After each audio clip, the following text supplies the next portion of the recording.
I call on Government Orders of the Day numbers 1 and 2. New Zealand Business Number Bill, Committee Stage. Building Earthquake-Prone Buildings Amendment Bill, Committee Staged. I declare the House in committee for consideration of the New Zealand Business Number Bill and the Building Earthquake-Prone Buildings Amendment Bill. Mr. Chairman. Mr. Speaker.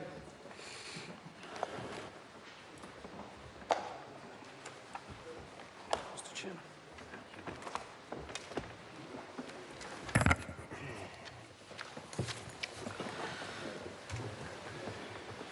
Members, the House in committee for consideration of the New Zealand Business Number Bill and the Building Earthquake-Prone Buildings Amendment Bill. Point of order, Tim McIndoe. Mr. Chair, with the agreement of the opposition whips, I move that the parts of the New Zealand Business Number Bill be considered as one debate, with the questions to be voted upon separately at its conclusion. You have to seek leave, not move a motion.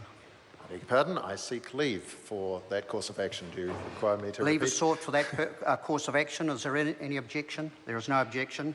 The question then is that Part 1, Part 2, the schedules and the clauses be taken as one question and separate votes taken accordingly. So the question is that those parts stand part, and I'm calling... Mr. Chair. David Clark, Dr. David Clark. Thank you, Mr. Chair. We on this side of the House and the Labor Party intend to support this bill, but we have had reservations about the bill right throughout the process because, as it was stated from the outset by the Chartered Accountants, there is a very real risk that the New Zealand Business Number becomes just another number. That this bill implements exactly the opposite of what is intended. The intention, of course, is good. We believe in making interaction with government as simple as possible for businesses so that businesses can get on with doing what they do best, with producing goods and services and hopefully exporting some of them for the wealth and prosperity of our country. So we support the intention of this bill. We want businesses to be able to enable businesses in New Zealand to interact more easily with government. That's the stated purpose in the bill. And B, reduce the cost of business transactions in New Zealand. Those intentions, we want to support those purposes in the bill. However, our concern from the start has been that the government has no clear plan as to how this is to happen because it is only asking a few agencies to take this course of action. It is only asking a few government agencies to step up and use the business number as their primary number for contact with government. And so we on this side of the House want to move an amendment. In fact, Ria Bond, my colleague in New Zealand First, is going to move an amendment to the bill that would force government to use this business number, thereby achieving the purposes of the bill. Ironically, it takes the opposition to suggest a course of action that actually achieves the purposes of the bill. But there we are. That's the Parliament we are with currently. I intend to move an amendment to Ria Bond's amendment, believe it or not, an amendment to an amendment that will ensure that that is done in a time frame that is reasonable, so that over 2 years the government has time to implement the purposes of this bill, so that businesses can then have one agency, one number to deal with when they're dealing with government. And that 2 years will give the government sufficient time to pass any budget measures required to enable departments to meet that challenge. The government tells us there won't be a great deal of cost, so I don't imagine that that will be a big deal.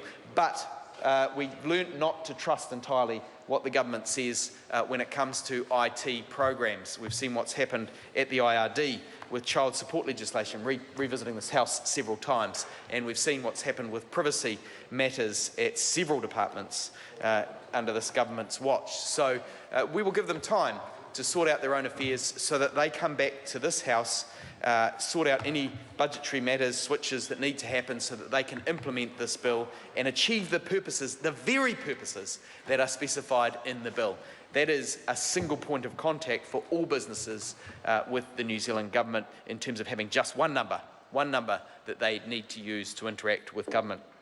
Now, I expect this particular amendment that's been proposed and with my modification would also be supported by federated farmers, who in their initial submission made it very clear that they would like to see this expanded. They think that the initial list of government departments, not including places like WorkSafe New Zealand or Immigration New Zealand, will hamper their efforts in dealing with government, and therefore just creating another number creates more work for federated farmers members. I share their concern, and I trust that they would be supportive of this amendment because it achieves the purpose that they have asked to have achieved in this bill. The Chartered Accountants, likewise, of Australia and New Zealand, they had a concern that this number that's being created just becomes another number, to quote them, just becomes another number, rather than a replacement for the many current identifiers as is intended. So I expect the Chartered Accountants, were they here, would support the amendment that is proposed,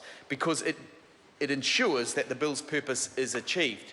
Now, the government in Select Committee looked very flat-footed when they were questioned as to why it would not happen quicker, as to where the plan was for this to be implemented, and they had no clear answers as to how it would be ensured that this wasn't just another number for an indefinite period. There was no forthcoming explanation as to when and where the number would be universally adopted in government. So this amendment that I'm moving affects clause 28, Mr. Chair. Dr. David Clark. Clause 28, Ria Bond's supplementary order paper says that, and I quote, government agencies must use NZBN. That is the heading. A government agency must use the NZBN of an entity, brackets, including using it in addition to or substitution for any other identifier the government agency may use for that entity, close brackets, if that use is in accordance with the purposes of this Act.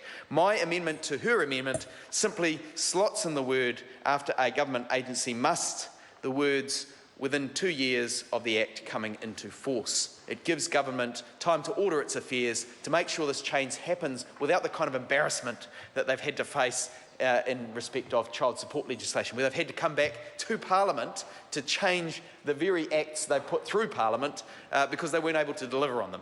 So this gives the government time to get its affairs in order. It gives the government time to achieve the very purpose that they have set out in this Act, and make sure that businesses are not hampered by yet another number in dealing with government.